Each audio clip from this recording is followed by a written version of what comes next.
እንዴት ህፃናት ይገደላሉ?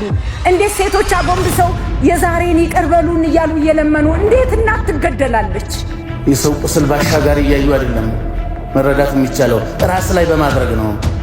አመራር ሁኜ በዚህ ሰዓት እዚህ መገኘቴን የጠላሁበት ወቅት ነው። በየቀኑ የማይታወቁ ሰዎች መናፍስት ናቸው። እነዚህ ሰዎች ለምንድን ነው በግልጽ የማይወገዙ?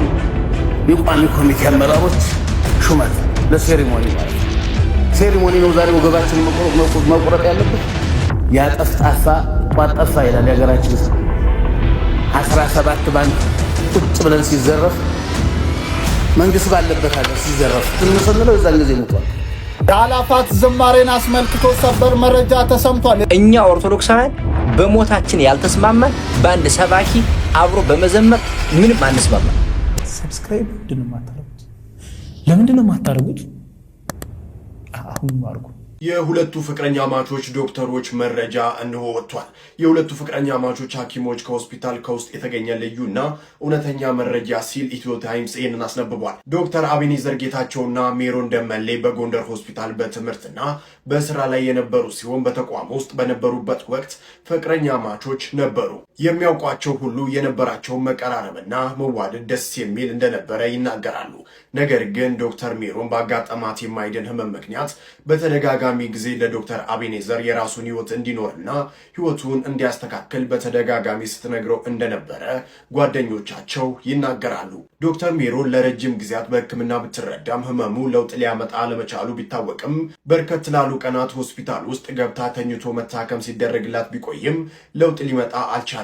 ዶክተር ሜሮን ከ3 ዓመታት በላይ የቆየ ህመም ሲስተማቲክ ለብስ ኢሪቴማቶሰስ ኤስሲኤልኢ እና አኪዩት ሊቨር ፌለር ነበረባት። አዲስ አበባና የተለያዩ ሆስፒታሎች እና ጎንደር ሆስፒታል ስትታከም ቆይታ ታህሳስ 3 እንድትተኛ ተደረገ። ዶክተር አቤኔዘር በሆስፒታል ውስጥ ሲከታተላትና ሲያሳክማት የቆየ ሲሆን ምሳ ከውጭ አምጥቶ ቀን ከተኛችበት አብልቷት ነበር። እገዛ በሚያደርግላት ወቅትም የራሱን ህይወት እንዲመራና እንደማትድን ስትነግረው እንደነበር ጓደኞቻቸው በተደጋጋሚ ተናግረዋል። በዚህ ሁኔታ ውስጥ እንዳሉ ዶክተር አቤኔዘር ከጓደኛው ጋር አምሽቶ ራሴን ስላመመኝ ትራማዶል ልግዛ ብሎ ከአንድ ጓደኛው ጋር ሄዶ 10 ፍሬ ገዝቶ ገባ። በዕለቱ ማታ ላይ ከእናቱ ጋር ሲያወራ እንዳመሸ ከቤተሰብ የተገኙ መረጃዎች ያመላክታሉ። በማግስቱ ከስራ በመቅረቱ ተደውሎለት ስልክ ባለማንሳቱ አብሮት የተከራየው ዶክተር አበባ የተባለ ጓደኛው ተደወለለት። ጓደኛውም ቤቱ ሄዶ ክፍሉን ሲያኳኳ አልከፍት በማለቱ በሩን ከፍቶ ሲገባ ተሸፋፍኖ ተኝቶ ተመለከተው። ሲጠራው አቤት ስላላለው ትከሻውን እየነካ ለመቀስቀስ ሞከረ። ስላነቃለት ብርድ ልብሱን ሲገልጠው አረፋ አየ። ከዛን የልብ ትርታውን ሲያዳምጠው እንደሞተ አረጋገጠ። ዶክተር አበባው ጉዳዩን ለፖሊስና ለባልደረቦቹ ነግሮ ፖሊስ እያጣራው ይገኛል። ሚሊኒክ ሆስፒታልም የአስክሬን ምርመራ ታህሳስ 5 አድርጎለታል። ውጤቱም እየተጠበቀ ነው። አካላዊ ጉዳት ምንም የደረሰበት እንደሌለም ተረጋግጧል። ዶክተር ቃል ኪዳን ደምሌ እህቷ እና ወይዘሮ የቆየ በዛብህ እናቷ እያስታመሟት እያለ ዶክተር ሜሮን ታህሳስ 6 ቀን አርፋለች። ቀብሯም ታህሳስ 8 በትውልድ ቦታዋ ደብረ ማርቆስ ከተማ ተፈጽሟል። ታዲያ ከሰሞኑ የእነኚህ ሁለት ዶክተሮች ጉዳይ በጣም እያነጋገረ ነበር። የክብር ዶክተር ሐዲስ ዓለማየሁ ፍቅር እስከ መቃብር የተሰኘውን ታላቅ ድንቅ የሆነ መጽሐፍ በመጽሐፍ ነበር የምናውቀው። እነዚህ ዶክተሮች ግን በተግባር አሳይተውናል ማለት ነው። እንግዲህ ፍቅረኛ ሞታ አልኖርም በሚል ቀድሟት ከሷ በፊት እንግዲህ መድኃኒት ወጥቶ ሞቷል ማለት ነው። እጅግ በጣም የሚያሳዝን ልብ የሚነካ ፍቅር እስከ መቃብርን በተግባር የገለጹ ለካ እንዲህም አለ የሚያሰኝ ፍቅር መዋደድን በዘመናችን በዚህ ልክ እስከ ጥግ ድረስ እስከ መቃብር እስከ መጨረሻው ሀቅታ ድረስ አብሮ መኖርን በፍቅር በሰላም መተጋገዝን አብሮነትን የሚያሳይ ድንቅ ፍቅር አሳይተውናል። እንግዲህ ለሞቱ ወንድሞቻችን ነፍስ ይማር። በእውነት በታላቅ ፍቅር ለፍቅር መስዋዕትነት ነው ለዘመናችን አርያ ምሳሌ ሆኗል ማለት ነው። ሁላችሁም ነፍስ ይማር እያላችሁ ለነዚህ ጥንዶች ነፍሳቸውን እግዚአብሔር ባጸደ ገነት ያሳርፍ ዘንድ ምኞታችንን ነፍስ ይማር እያልን እንግለጽ። 17 ባንክ ቁጭ ብለን ሲዘረፍ መንግስት ባለበት ሀገር ሲዘረፍ በሀብት ራሱን ሲያጀልት ይሄ ዘራፊ ገዳይ ቡድን በሀብት ሲጠናከር በሪሶርስ ሲጠናከር ዝም ስንለው የዛን ጊዜ ሞቷል። ዛን ጊዜ ነው ሞተው ነገሩ። ተተኳሽ ያለው መሳሪያ ከገዛ ተጣጣቀ በሎጂስቲክ ከተሟላ ይሄን እንደሚያደርገው ምንም ጥርጥር አልነበረም። ስለዚህ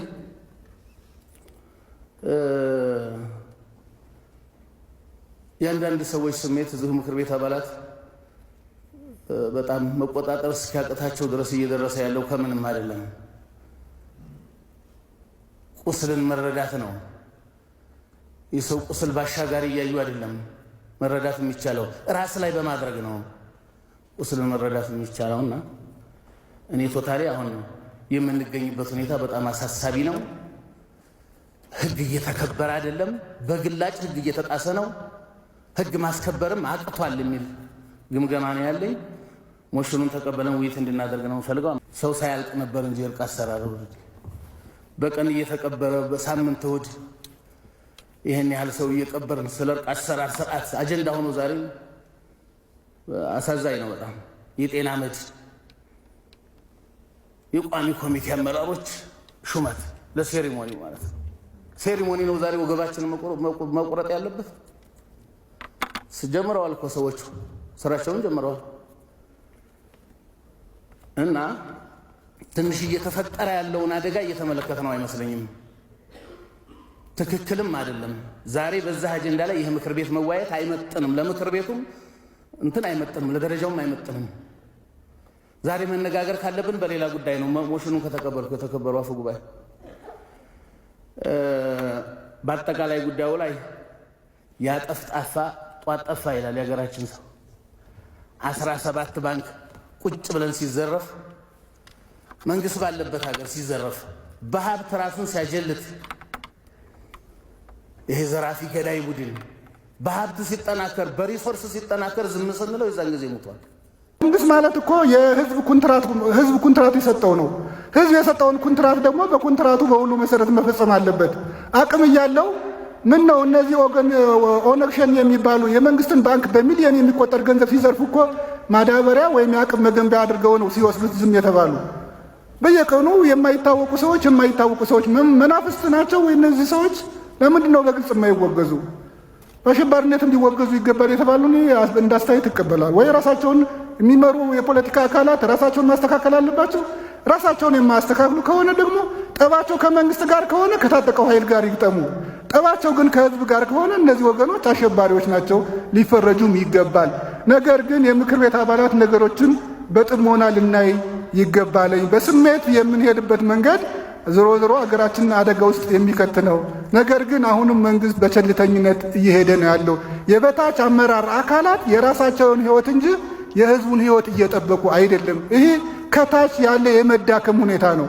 ከታች ያለ የመዳከም ሁኔታ ደግሞ በአሰራር መስተካከል አለበት። ለምሳሌ እንውሰድ። በተለያዩ ጊዜያት የሚፈጠሩ ግጭቶች መከላከያ በተገኘበት አካባቢ ባለው አሰራር መሰረት መከላከያ ካልታዘዘ በስተቀር እርምጃ መውሰድ ስለማይችል ጉዳቶቹ ከፍተኛ የሆኑ፣ ነገር ግን መከላከያ ደግሞ ባለው ጥገግ ካልታዘዘ ስለማይፈጽም ጉዳቶች ሲፈጸሙ ህዝቡም ቅሬታ ሲያቀርብ ይሰማል። እንዲህ አይነት አሰራር መንግስት ራሱ ተወያይቶ ከክልል መንግስታት ጋርም ተስማምቶ የመከላከያ ሚና ምን መሆን አለበትም የሚለው ሁሉ መፈተሽ አለበት። አንድ ብሔር ነው ተለይቶ እየተጠቃ ያለው፣ ይሄ ጥቃት ይቁም የሚል መግለጫ ማውጣት ያልተቻለው ለምንድን ነው? ሲጀምር መግለጫው ማለት ነው አንድ ብሔር ነው እየተጠቃ ያለው። በመተከል ብንሄድ፣ በጉራ ፈርዳ ብንሄድ፣ አሁን በወለጋ ብንሄድ፣ የትም ብንሄድ እየተጠቃ ያለው አንድ ብሔር ነው፣ በማንነቱ ነው እየተጠቃ ያለው። ይሄ ነገር ይቁም ብለው ክልሎች እንኳን ይህንን የሚያወግዝ ነገር እንኳን እያወጡ አይደለም። እንዲህ ብለን ነው አንድ ሆነን የምንቀጥለው? ሁሉም ክልል ለምንድን ነው እኒህ ወገኖቹ እነሱ አርሶ አደር ምንም ማያውቅ ጉዳዩ የማይመለከተው እየተጨፈጨፈ እንዲህ ድብስብስ አድርገን ጥያቄ ይመጣል፣ በሚቀጥለው እንነጋገራለን። እንዲህ የሚባል ነገር ትክክል አይደለም። መነጋገር አለብን። ተነጋግረን እዚህ ምክር ቤት አባል ሁሉም ኢትዮጵያውያን ወክሎ ያለ የምክር ቤት አባል ይህንን በጋራው ግዙ። አንድ ብሔር ላይ ያነጣጠረ ጥቃት ይቁም። ይህንን ደግሞ የሚመለከተው አስፈጻሚ አካል በአስቸኳይ ይህን የሚያደርጉት ላይ እርምጃ ይወሰድ። እንደነዚህ ያሉ ደፋር እውነተኛ የህዝቡን ችግርና ብሶት ህዝቡ የደረሰበት ያለውን ስቃይና መከራ ለጠቅላይ ሚኒስትሩ የሚያቀርቡ ድንቅ ሰዎች በፓርላማ መኖራቸው በሀገራችን ተስፋ እንዳንቆርጥ ከሚያደርጉ ነገሮች ውስጥ አንዱ ናቸው። ትንሽ ቪዲዮ ቆይት ያለም ቢሆን በወቅቱ ግን አሁን ላይ የሚደረገውና ያለፉ ነገሮች ሁሉ ተጠንቅቀው እንዲህ ባለ መልኩ መቅረብ መቻላቸው የህዝብ ተወካዮች አሁንም ለካ በትክክልም ህዝቡን እየወከሉ ያሉ የህዝቡን ብሶትና መከራ የሚናገሩ ሰዎች መኖራቸውን የሚያሳይ ነው። ለጸጉር ያላቸው ድንቅ አስተዋይ ሰዎች ያሉበት ሆኗል ማለት ነው። በዚህ ልክ እንግዲህ የህዝቡን ስቃይና መከራ መግለጽ መቻላቸው በጠቅላዩ ዘንድ በጣም ደስ የሚያሰኝ የሚያስመሰግናቸው ነው ማለት ነው። ብዙ ጊዜ ሰዎቹ በሆዳደርነት በአሽቃባጭነት የሚታወቁ ሰዎች ሆኗል ፓርላማ ውስጥ ያሉት ማለት ነው። እነዚህ ግን በሐቀኝነት የህዝቡን ብሶትና ችግር መግለጻቸው ከልብ እናመሰግናለን። አድናቆታችሁን ብትገልጹላቸው ደስታዬ ነው። የኛ የኦርቶዶክሳውያን መገለጫዎች የትህትና ባለቤቶች ነን፣ ሰው አክባሪዎች ነን፣ ለሀገር ፍቅር መሞትን እንደ ጽድቅ ነው የምንቆጥረው፣ ትሁቶች ነን፣ ለህግ ተገዥዎች ነን። ሰዎችን አይደለም መግደል፣ መሳደብ፣ ቀና ብሎ ማየት፣ ጨርቅ ለባሽ ብሎ መሳደብ የሲኦል ፍርድን እንደሚያሰጥ እናውቃለን ጠንቅቀን። እነዚህ ሁሉ መገለጫዎቻችን ሕጌን በልቡናችሁ ጽፋለሁ ያለ ክርስቶስ በልቡናችን ውስጥ ያስቀመጠው መንፈስ ቅዱስ ስላለ እርሱ ስለሚወቅሰን እንደዚህ አይነት ባለቤቶች ነን እኔ እናንተ ኦርቶዶክሳዊ። አሁን እነዚህ መገለጫዎች ግን እንደነዚህ አይነት መገለጫዎቻችን ግን ከፍርሃት የመነጩ ከሆኑ ያስገድሉናል። ምክንያቱም እነዚህን ትህትናዎችንና እነዚህ መገለጫዎች የምታሳያቸው ሰዎች ያንተን ትህትናና ያንተን ሁኔታህን አይደለም የሚያዩት፣ ፍርሃትህን አይተው ነው የሚገሉ። በቃ ፈርተሃል ብለው አስበው ይገሉሃል። አሁን ወይ በእግዚአብሔር ፊት እነዚህን ነገሮች መገለጫዎቻችንን ይዘን በእግዚአብሔር ፊት እውነተኞች ሁነን በሞታችን ተስማምተን ሞታችንን ለምንድን ነው የምንሞተው ብለን ጥያቄ ጠይቀን ፍትህ ለማሰጠትና መፍትሄ ለማምጣት አንድ ላይ አልቆምን፣ ወይ ማስመሰላችን አላቆምን። አሁን ከሁሉም ያልሆን እኮ ነው የሆነው። እኛ ኦርቶዶክሳውያን በሞታችን ያልተስማማን በአንድ ሰባኪ አብሮ በመዘመር ምንም አንስማማም። ክርስቶስንማ ትተነዋል እኮ ጭራሽ። አሁን እኮ በዚህ ምድር ለመኖር እኮ ነው። በዚህ ምድር ለመኖር ምድራዊ ህግ አለ፣ ሰማያዊ ህግ አለ፣ የህሊና ህግ አለ። ግን በምድራዊ ህግ እንኳን ተዳኝቶ እንደው በዚህ ምድር እንደው ኑሮ ለማለፍ እንኳን ማለት ነው። እየሰማኝ ነው። እስራኤላውያን ራሳቸውን ሰርቫይቭ ያደርጉ ነበር። የብሉይ ኪዳን መጻሕፍት ከ50% በላይ ጦርነት እኮ ናቸው። ጦርነት ጌዲዮን ለጦርነት ተዘጋጅቷል። የነዌ ልጅ ኢያሱ ለጦርነት እየተዘጋጀ እያለ ነው መልአኩ ቅዱስ ሚካኤል የተገለጠለት። አሁን አንተ ለጦርነት ተዘጋጅና ሄደ ተዋጋ እያልኩ አይደለም። ራስህን ለመከላከል ግን ድምፅ ብቻ ነው የሚያስፈልገው። ድምፅ ብቻ። ለምንድን ነው የምገደለው? ጥያቄ ምልክት። የግብፅ ክርስቲያኖች ህገ መንግስቱ ይሳደዱ ችግር የለም የፈለገ ይሁኑ ብሏቸው ነበረ። አንድ ላይ ሲቆሙ ግን ይህ ህገ መንግስት ነው መልሶ የጠበቃቸው። እነሱን መጠበቅ ነው ስራው አሁን። ምክንያቱም አንድ ግብፃዊ ኦርቶዶክሳዊ ቢሞት ወይም አንድ ነገር ቢሆን ሁሉ ግብፃዊ ኦርቶዶክሳዊ ይነሳል። ሁሉ ግብፃዊ ኦርቶዶክሳዊ አንድ ነገር ቢሆን አንዱ ግብፃዊ ኦርቶዶክሳዊ ይነሳል። ተቀጥቅጠው ደማቸው ፈሶ እንዲሁ ነዋል። እኔ እናንተ ደግሞ እዚህ መስመር ላይ ነው ያለነው። የኔ እናንተ ድምፅ አንድ ላይ መሆን እንደኔና እንዳንተ የሚቆረቁረው አባት ወደ ፊት ለፊት ይመጣል። የኔ እናንተ መለያየትና የኔ እናንተ የተለያየ ድምፅ ማውጣት ደግሞ ገዳዮቹ ለራሳቸው ደጋፊ ይዘው፣ ዘማሪው ለራሱ ደጋፊ ይዞ፣ ሰባኪው ለራሱ ደጋፊ ይዞ፣ አጥማቂው ለራሱ ደጋፊ ይዞ፣ ጳጳሱ ለራሱ ደጋፊ ይዞ በቃ ዕለት በዕለት እየሞትን ማለት ነው። ቀጥታ ወደኛ ወደ ራሳችን ቤት ይመጣል። ሞት እንዴት ሰው አንድ አያደርገው? የኛ የኦርቶዶክሳውያን መገለጫዎች የትህትና ባለቤቶች ነን፣ ሰው አክባሪዎች ነን፣ ለሀገር ፍቅር መሞትን እንደ ጽድቅ ነው የምንቆጥረው፣ ትሁቶች ነን፣ ለህግ ተገዥዎች ነን። ሰዎችን አይደለም መግደል፣ መሳደብ፣ ቀና ብሎ ማየት፣ ጨርቅ ለባሽ ብሎ መሳደብ የሲኦል ፍርድን እንደሚያሰጥ እናውቃለን ጠንቅቀን። እነዚህ ሁሉ መገለጫዎቻችን ሕጌን በልቡናችሁ ጽፋለሁ ያለ ክርስቶስ በልቡናችን ውስጥ ያስቀመጠው መንፈስ ቅዱስ ስላለ እርሱ ስለሚወቅሰን እንደዚህ አይነት ባለቤቶች ነን እኔ እናንተ ኦርቶዶክሳዊ። አሁን እነዚህ መገለጫዎች ግን እንደነዚህ አይነት መገለጫዎቻችን ግን ከፍርሃት የመነጩ ከሆኑ ያስገድሉናል። ሰው በተፈጥሮ ባለው ዝንባሌ የተነሳ በሞት በመከራ በስደት በሐዘን ውስጥ በሆነበት ወቅት አንድነት ይፈጥራል ማለት ነው። አብሮነት መከራውን ሐዘኑን ለመካፈል ለመሻገር አንድ ይሆናል። እኛ ኦርቶዶክሳውያን ደግሞ በተለያየ ጊዜ ሐዘን፣ መከራ፣ ስደት፣ ሞት የደረሰብን እንኳን አንድ እንዳንሆን የተደረገብን እዚህ ምን እንደሆነ አይገባኝም። እንዴት ሰው በሞት እንኳን አንድ ላይ መሆን ያክተናል? በልዩ ልዩ አጀንዳዎች ተጠምደን በዚህና በዚያ መጓተቱ ተገቢ አይደለም። በሞታችን አንድ ሆነን ሞታችንን የምናስቆምበትን ነገር መስራት ሲገባ ነገር ግን በልዩ ልዩ ሀሳብ መጓተቱ ተገቢ አይደለም።